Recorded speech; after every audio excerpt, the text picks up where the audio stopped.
2025 എന്താണെങ്കിലും സംഭവബഹുലമാണ്. എന്തൊക്കെയാ നാട്ടിൽ നടക്കുന്നത്. ഇതാ ഇപ്പോൾ വിദ്യാർത്ഥിയെ കുത്തിക്കുന്നു. കൊല്ലത്ത് കോളേജ് വിദ്യാർത്ഥിയെ വീട്ടിൽ കയറി കുത്തിക്കുന്നു. മരിച്ചത് ഉളിയക്കോവിൽ സ്വദേശി ഫെബിൻ ജോർജ് ഗോമസ്, 22 വയസ്സ്. കുത്തിക്കൊന്ന പ്രതി 22 വയസ്സുകാരനായ തേജസ് രാജ്. ഈ തേജസ് രാജ് ട്രെയിനിൻ്റെ മുന്നിൽ ചാടി മരിച്ചിട്ടുമുണ്ട്. കുത്തിയും കൊന്നു, ഓൻ പോയി ചാടി ആത്മഹത്യയും ചെയ്തു. ഒരു 7 മണിയോട് കൂടിയിട്ടാണ് ഈ ഒരു ഇൻസിഡൻറ്റ് ഉണ്ടാകുന്നത്. കൊല്ലം ഉളിയക്കോവിൽ എന്ന് പറഞ്ഞുള്ള സ്ഥലത്താണ് ഈ ഒരു ഇൻസിഡൻറ്റ് നടന്നിട്ടുള്ളത്. അപ്പോൾ ഈ മരിച്ച വിദ്യാർത്ഥി ഫാത്തിമ മാതാ കോളേജിലെ വിദ്യാർത്ഥിയാണ്. ഫാത്തിമ മാതാ കോളേജിലെ ടീച്ചേഴ്സ് പറയുന്നതും ഈ മരിച്ച പയ്യൻ്റെ അമ്മ സംസാരിക്കുന്നതും പിന്നെ നാട്ടുകാരായ കുറച്ച് വ്യക്തികൾ സംസാരിക്കുന്നതും ഒക്കെയാണ് ഇനീഷ്യൽ സ്റ്റേജിൽ നമുക്ക് ന്യൂസിൽ നിന്നൊക്കെ കിട്ടിയതാകെ അത്രേ കിട്ടിയിട്ടുള്ളൂ. ഇത് ഒന്നിക്ക് രണ്ടാമത്തേന് എന്തെങ്കിലും പകയോ വിദ്വേഷമോ തോന്നിക്കഴിഞ്ഞാൽ ചാടി ഇറങ്ങുകയാണ്.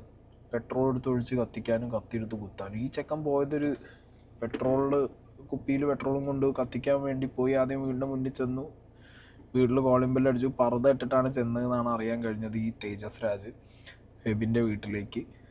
അങ്ങനെ ഫെബിൻ്റെ വീട്ടിൽ ചെന്നു, ബെല്ലടിച്ചു, അച്ഛൻ വാതിൽ തുറന്നു. ഈ പെട്രോൾ കൈ കരുതിയുന്ന പെട്രോൾ ആദ്യം മൊത്ത് തളിച്ചാകെ കത്തിക്കാനുള്ളൊരു പ്ലാന്. അതിനിടയിൽ കത്തിയെടുത്ത് അച്ഛനെ കുത്തിയത് തടയാൻ വന്ന ഫെബിൻ്റെ നെഞ്ചത്താണ് കുത്ത് കിട്ടിയത്. അങ്ങനെ ഫെബിനും കുത്ത് കിട്ടി. അങ്ങനെ അവിടുന്ന് ഫെബിനെയും അച്ഛനെയും കുത്തി വീഴ്ത്തിയ പ്രതിയായ തേജസ് രാജ് അവിടുന്ന് കടപ്പക്കട എന്ന് പറഞ്ഞുള്ള അതിനടുത്ത് തന്നെ ഉളിയക്കോവിൽ എന്ന് പറഞ്ഞ സ്ഥലത്തിൻ്റെ അടുത്തുള്ള കടപ്പക്കട എന്ന് പറഞ്ഞ റെയിൽവേ ട്രാക്കിൻ്റെ അടുത്ത് വന്ന് കാറ് നിർത്തിയിട്ട് ട്രെയിനിൻ്റെ മുന്നിൽ ചാടി ആ ചെക്കനോട് ആത്മഹത്യ ചെയ്തു. ഒരുത്തനെ കൊല്ലും ചെയ്തു, അച്ഛനെ കുത്തും ചെയ്തു, ആത്മഹത്യയും ചെയ്തു. ഈ തേജസ് രാജിൻ്റെ ഫാദർ നീണ്ടകര കൊല്ലം DCRPയിലെ ഗ്രേഡ് SI രാജു ആണെന്നാണ് അറിയാൻ കഴിഞ്ഞത്. എന്താണെങ്കിലും ഈ ഫെബിൻ്റെ ഫാദർ ഇപ്പോൾ കുത്തുകൊണ്ട് ഹോസ്പിറ്റലിലാണ്. ഫെബിൻ മരിച്ചു. ഫെബിൻ്റെ ഫാദർ ഒരു ഹോസ്പിറ്റലിലെ ആംബുലൻസ് ഡ്രൈവറാണെന്നാണ് അറിയാൻ കഴിഞ്ഞത്. അപ്പോൾ എന്താണെന്നുണ്ടെങ്കിലും ഈ ഒരു വിഷയത്തിൽ നമുക്ക് ഫസ്റ്റ് ഈ മരിച്ച പയ്യൻ്റെ അമ്മ സംസാരിക്കുന്ന, ഞാനത് ബ്ലർ ചെയ്തിട്ടുണ്ട് വിഷ്വൽസ്, അമ്മ സംസാരിക്കുന്നത് നോക്കാം. വെടിയിലോട്ട് തള്ളി ഇട്ടിട്ട് അന്നേരം ജോജി എന്തോ ചെയ്യാൻ തുടങ്ങിയപ്പോൾ അയാളെ ഇടിച്ചപ്പോൾ ഞാൻ റോഡിൽ ഇറങ്ങി ആൾക്കാരെ വിളിച്ചു കൂട്ടി. ഞാൻ വെച്ചാൽ ആൾക്കാർ ഓടി വന്ന് ഇവരെ ഓട്ടിക്കും. ആരെയും കണ്ടില്ല. ബൈക്കിൽ വന്നവരൊക്കെ ഇങ്ങനെ നോക്കിക്കൊണ്ട് ഞാൻ പറയുന്നത് കേൾക്കുന്നതല്ലാതെ ആരും ഒന്നും ഇറങ്ങി വന്നില്ല. അപ്പോഴത്തേക്കും കുത്തി ബ്ലഡ് ഇങ്ങനെ വെള്ളം പോലെ ഒഴുകി അവർ റോഡിൽ വന്ന് വീണ്. അപ്പോൾ ജോജി പറഞ്ഞു എനിക്കും കുത്തുണ്ടെന്ന്. ഓട്ടോയ്ക്കകത്ത് കൊണ്ടുവന്നപ്പോൾ തന്നെ അവന് അനക്കൊന്നും ഇല്ലായിരുന്നു. എനിക്ക് വയ്യ, എൻ്റെ കൊച്ചിന് മരം പറ്റുമോന്ന് എനിക്ക് തോന്നുന്നു. പർദ്ദ ഇട്ടാ വന്നത്. മുഖം കണ്ടൊരു വെളുത്തൊരു ചെറുക്കനാ. അവന് കൂസലില്ലാതെ നടന്നങ്ങ് പോയി. അപ്പോഴത്തേക്ക് അവൻ നടന്നു പോയപ്പോഴത്തേക്ക് അവൻ കുറച്ച് 2 ബൈക്കുകാരന്മാർക്ക് പറഞ്ഞപ്പോൾ അവരെല്ലാരും സ്വയരക്ഷയല്ലേ നോക്കത്തുള്ളൂ. അപ്പോഴാ ജോജി അകത്താത്.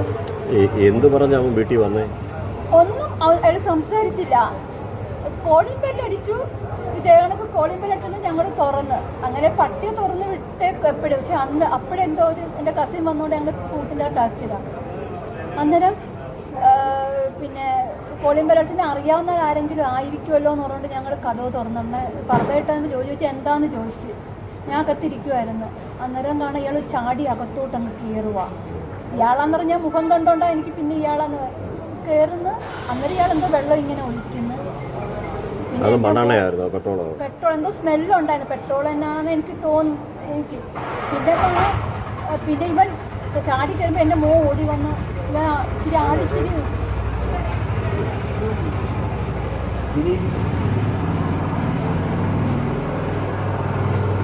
എൻ്റെ മോന് വല്ലതും പറ്റിയോ? അത് അവനെ കൊണ്ടുവന്നപ്പോഴേ അനക്കൊന്നും ഇല്ലായിരുന്നു. ഇത്ര പേരൊക്കെ. ഓക്കെ, അപ്പോൾ എന്താണെങ്കിലും ഇതാണ് ആ അമ്മ സാക്ഷിയാണ്. അമ്മയാണ് സംസാരിച്ചിട്ടുള്ളത്.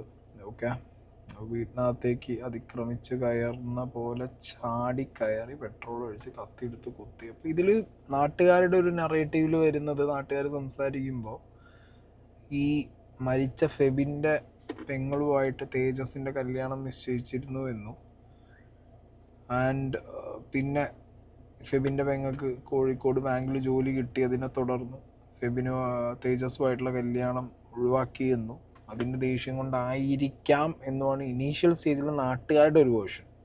വലിയ നടക്കുന്ന സംഭവമാണ് നമ്മുടെ നാട്ടിൽ. ഒന്നാണ് ഇവിടെ ഈ പ്രദേശത്ത് അങ്ങനെ ഒരു സംഭവം ഉണ്ടായിട്ടില്ല. ഇപ്പോൾ ആദ്യമായിട്ടാണ് ഇങ്ങനൊരു സംഭവം ഉണ്ടാകുന്നത്. ഈ വീട്ടിന് മുന്നിൽ ഇതിന് മുന്നിൽ എന്തെങ്കിലുമൊക്കെ ഇതിന് മുന്നേ എന്തെങ്കിലും സംഭവങ്ങൾ ഉണ്ടായിട്ടുണ്ടോ? ഇല്ല, ഒന്നും ഉണ്ടായിട്ടില്ല. ഇവിടെ അങ്ങനെ ഒരു സംഭവം ഉണ്ടായിട്ടില്ല. ഇത് പ്രശ്നങ്ങളൊന്നും ഉണ്ടായില്ല. ഇല്ല, ഒന്നുമില്ല. ഇതിനു മുമ്പ് ഒരു പ്രശ്നവും ഇവിടെ ഉണ്ടായിട്ടില്ല. ഇവരെല്ലാവരും അവരൊന്നും പ്രശ്നക്കാരല്ല. അവർ തള്ളുന്നത് അവരെ വീട്ടിലുള്ള കാര്യങ്ങളാണ് നോക്കുന്നത്. പുറത്തോട്ടൊന്നും ആരുമായിട്ട് വലിയ അടുപ്പമൊന്നും ഉള്ളവരല്ല. ആശുപത്രിയിൽ ജോലി ചെയ്യുന്ന ആളാണ്. ആശുപത്രി ബെൻസിർ ആശുപത്രി. ജോർജ് ഡ്രൈവറാണ് അവിടുത്തെ. പിന്നെ ഈ ഫെബിൻ്റെ അമ്മയുമാണ് വീട്ടിൽ. അമ്മയും സഹോദരി ഇവിടെ കോഴിക്കോട് ജില്ല അവിടെ ജോലി ബാങ്കിലാണ് ജോലി ചെയ്യുന്നത്. ഈ പെൺകുട്ടിയുടെ വിവാഹം അടുത്ത് ഉറപ്പിച്ചിരുന്ന അങ്ങനെ എന്തെങ്കിലും ആണോ? ഉറപ്പിച്ചിരുന്നെന്നാണ് അറിയുന്നത്. ഇദ്ദേഹമായിട്ട് വിവാഹം ഉറപ്പിക്കുകയും പിന്നെ അവർക്ക് ജോലി കിട്ടിക്കഴിഞ്ഞപ്പോൾ അവർ വിവാഹത്തിൽ നിന്ന് പിന്മാറി എന്നുള്ളതാണ് ഞങ്ങൾ അറിയുന്നത്. ഈ അടുത്ത വിവാഹം എന്തെങ്കിലും നടക്കേണ്ടിയിരുന്നോ? അങ്ങനെയാണോ? ഇല്ലല്ല, അങ്ങനൊന്നുമില്ല. ഈ പുള്ളിക്കാരിക്ക് ജോലി കിട്ടിക്കഴിഞ്ഞപ്പോൾ ഇവർ ഇതിൽ നിന്ന് പിന്മാറിയെന്നാണ് നമ്മൾ കേൾക്കുന്നത്. പോലീസ് ഇൻവെസ്റ്റിഗേഷനിൽ തന്നെ തെളിയേണ്ട കാര്യങ്ങളാണ്. ഓക്കെ, അല്ലാതെ ഇപ്പോൾ നാട്ടുകാരുടെ വേർഷൻ എന്നുള്ള നിലയ്ക്കാണ് നാട്ടുകാർ മീഡിയ വന്ന് ചോദിക്കുന്ന സമയത്ത് ഈ കാര്യങ്ങളൊക്കെ പറയുന്നത്. ഈവൻ റിപ്പോർട്ടർ ചാനലിൽ ഈ ഫെബിൻ പഠിക്കുന്ന കോളേജിലെ ടീച്ചേഴ്സിനെ വിളിച്ച് സംസാരിക്കുന്ന സമയത്തും അവരും ഒരു കാര്യം പറയുന്നുണ്ട്, തേജസ്സും അവിടുത്തെ പൂർവ്വ വിദ്യാർത്ഥിയാണ് എന്നും. പിന്നെ ഈ സിസ്റ്റർ റിലേറ്റഡ് ആയിട്ടുള്ള കാര്യങ്ങൾ ചോദിക്കുമ്പോൾ അവർ പ്രത്യേകിച്ചൊന്നും പറയാതെ ഒഴിഞ്ഞു മാറുന്നുണ്ട്. കമ്പ്യൂട്ടർ സയൻസ് ഡിപ്പാർട്ട്മെന്റിന്റെ HOD നീത നമുക്കൊപ്പം ചേരുന്നുണ്ട്. നീത മീസ്, നമസ്കാരം. ഞാൻ റിപ്പോർട്ടർ TVയിൽ നിന്നാണ്. രണ്ട് കാര്യങ്ങൾ അറിയണം. ഈ ഫെബിന്റെ കാര്യം അറിഞ്ഞിരുന്നോ നീത മാം? ഈ തേജസ് എന്ന് പറയുന്ന ഒരു കുട്ടി അവിടെ പഠിക്കുന്നുണ്ടായിരുന്നോ? തേജസ് രാജ്. കമ്പ്യൂട്ടർ സയൻസ് ഡിപ്പാർട്ട്മെന്റിൽ അങ്ങനെ ഒരു കുട്ടിയില്ല. ഈ കൊലപ്പെടുത്തിയ കുട്ടിയുടെ പേര് അല്ലെങ്കിൽ ആളുടെ പേര് തേജസ് രാജ് എന്നാണ്. അങ്ങനെ ഒരു പേര് മാം കേട്ടിട്ടില്ലല്ലോ? ഇല്ല ഇല്ല. ഈ ഫെബിൻ പഠിച്ചത് 2ാം വർഷ BC ആണല്ലേ? അതെ അതെ അതെ. തേജസ് രാജ് എന്ന് പറയുന്ന ഒരു കുട്ടി അവിടെ പഠിച്ചതായിട്ട് അങ്ങനെ എന്തെങ്കിലും അറിയുന്നുണ്ടോ? അല്ല, നമുക്ക് ഇപ്പം പഠിക്കുന്ന ഒരു സ്റ്റുഡന്റ് അല്ല. ഞങ്ങള് ഡീറ്റെയിൽസ് കൂടുതൽ ചെക്ക് ചെയ്തില്ല. അത് ഫോമർ സ്റ്റുഡന്റ് ആണെന്നാണ് നമ്മൾ മനസ്സിലാക്കുന്നത്. ആ തേജസിന്റെ സഹോദരി അവിടെ പഠിക്കുന്നുണ്ടായിരുന്നോ മാം? ഇപ്പൊ എനിക്ക് അതിനെ കുറിച്ചൊന്നും പറയാൻ പറ്റില്ല. അല്ല, ഐ മീൻ ആ തേജസിന്റെ ഫാമിലിയിൽ ആരെങ്കിലും അവിടെ പഠിക്കുന്നുണ്ടായിരുന്നോ? ഫാമിലി നമ്മളിപ്പം അത് തിരക്കിയില്ല. നമ്മൾ അത്രയും ഡീറ്റെയിൽസിൽ പോയില്ല. ഞങ്ങൾ ഈ മരണം കേട്ട് തന്നെ ഷോക്ക്ഡ് ആയിട്ടിരിക്കുക ഞങ്ങൾ. ഈ തേജസ് പൂർവ്വ വിദ്യാർത്ഥിയാണെന്നുള്ളത് നമുക്ക് സ്ഥിരീകരിക്കാൻ പറ്റുന്നുണ്ടോ ഇപ്പോ? സാറേ, ഞങ്ങളത് ചെക്ക് ചെയ്യണം. അതും BC തന്നെയായിരുന്നോ? കമ്പ്യൂട്ടർ സയൻസ് ഡിപ്പാർട്ട്മെന്റ് ആയിരുന്നോ ആ കുട്ടിയും? ഞാൻ പറഞ്ഞില്ലേ, ഞാൻ അത് ഒന്ന് നോക്കാനുണ്ട്. ഞാൻ ഇപ്പം ഈ കുട്ടിയുടെ മരണത്തിൽ തന്നെ നമ്മൾ ഇപ്പോഴത്തെ സ്റ്റുഡന്റ് അല്ല എന്ന് മാത്രമേ എനിക്ക് പറയാനുള്ളൂ. അത് തന്നെ, അത് ഡിപ്പാർട്ട്മെന്റ് കമ്പ്യൂട്ടർ ആയിരുന്നോ എന്ന് മാത്രമേ ഉള്ളൂ. അതെ അതെ അതെ, കമ്പ്യൂട്ടർ സയൻസിൽ തന്നെ. Okay ma'am. ഓക്കെ, അപ്പോൾ പൂർവ്വ വിദ്യാർത്ഥിയാണ്. പക്ഷേ ഇവിടെ എനിക്ക് തോന്നുന്നത് ഡോക്ടർ ആരും ചോദിച്ചതിൽ തേജസിൻ്റെ പെങ്ങൾ എന്നുള്ളതാണ് ചോദിച്ചിട്ടുള്ളത്. ഫെബിൻ്റെ പെങ്ങളും തേജസ്സും ആയിരിക്കണം അവിടെ ഒപ്പം പഠിച്ചിട്ടുണ്ടാവുക. അതുകൊണ്ടാണല്ലോ ഫെബിൻ്റെ പെങ്ങളുമായിട്ടുള്ള കല്യാണ നിശ്ചയം മാറിയത് കൊണ്ട്, അല്ലെങ്കിൽ നിശ്ചയമല്ല, കല്യാണം ഉറപ്പിച്ചു എന്നുള്ള സാധനത്തിൽ നിന്ന് അവർ ജോലി കിട്ടിയപ്പോൾ മാറിയെന്നാണ് നാട്ടുകാരുടെ വേർഷൻ. എന്താണെങ്കിലും ഇതിൽ ഇനിയിപ്പോൾ പോലീസ് എൻക്വയറിയും കാര്യങ്ങളൊക്കെ ആദ്യം കഴിഞ്ഞതിന് ശേഷം മാത്രമേ നമുക്ക് എന്ത് ചെയ്യാൻ പറ്റുള്ളൂ, കൂടുതൽ ഡീറ്റെയിൽസ് ഇതിനകത്ത് നമുക്ക് പറയാൻ പറ്റുള്ളൂ. ഇതിനകത്ത് ഞാൻ വേറൊരു കാര്യം കണ്ടേ, നമ്മുടെ നാട്ടിലൊന്നും ഇപ്പോൾ പെട്രോൾ കിട്ടൂല കുപ്പിക്കകത്ത്. ഇവൻ ഏതെങ്കിലും ബൈക്കിൽ നിന്ന് ഈ പെട്രോൾ കുപ്പിക്കകത്തേക്ക് ടാങ്ക് തുറന്ന് ഊരിക്കൊണ്ടുവന്നതാണോ, അതോ ഇനി ഇത് കൊടുക്കുന്ന പമ്പുകൾ ഇപ്പോഴും സ്റ്റിൽ എക്സിസ്റ്റിംഗ് ആണോ എന്നുള്ളത് എനിക്കറിയില്ല. നമ്മുടെ നാട്ടിലൊന്നും പോയി ചോദിച്ചു കഴിഞ്ഞാൽ ഒരുത്തനും കുപ്പിയിൽ പെട്രോൾ തരില്ല, ക്യാനിൽ തരും. ഏത് മറ്റേ ഒരു സാധനം ഉണ്ടല്ലോ 5 ലിറ്റർ 10 ലിറ്റർ ക്യാൻ. ഇനി അതിൽ മേടിച്ചിട്ട് കുപ്പിക്ക് മാറ്റിയതാണോ എന്നറിയില്ല. എന്നാലും ഈസി ആയിട്ട് പെട്രോൾ അവൈലബിൾ ആയിട്ട് കൊണ്ടുവന്നിട്ടുണ്ട്. ആ സാധനം എടുത്ത് ഒഴിച്ചിട്ട് പിന്നെ അതിന് ശേഷമാണ് കത്തിരുത് കുത്തിയിട്ടുള്ളത്. ഇനിയിപ്പോൾ ഇവൻ പെട്രോൾ അങ്ങനെ എവിടുന്നേലും മേടിച്ചിട്ടുണ്ടെന്നുണ്ടെങ്കിൽ അടുത്ത ദിവസം എന്താണെങ്കിലും പോലീസുകാർക്ക് അങ്ങനെ പെട്രോൾ കൊടുത്ത പമ്പിൽ നിന്നുള്ള വിഷ്വൽസ് കിട്ടാനുള്ള ചാൻസ് ഉണ്ട്. പെട്രോൾ മേടിച്ച പമ്പിൽ നിന്ന് മേടിച്ചിട്ടുണ്ടെങ്കിൽ അങ്ങനെയൊക്കെ. ഇനിയിപ്പോൾ പ്രതി എന്താണെങ്കിലും ട്രെയിനിൻ്റെ മുന്നിൽ ചാടി, പ്രതിയും പോയി. ഇനിയിപ്പോൾ ഇതിൻ്റെ മോട്ടീവ് എന്താ നോക്കേണ്ടി വരും. എന്ത് കാരണം, എന്ത് കൊണ്ട് എന്നുള്ളൊരു സംഗതി ഉണ്ടല്ലോ.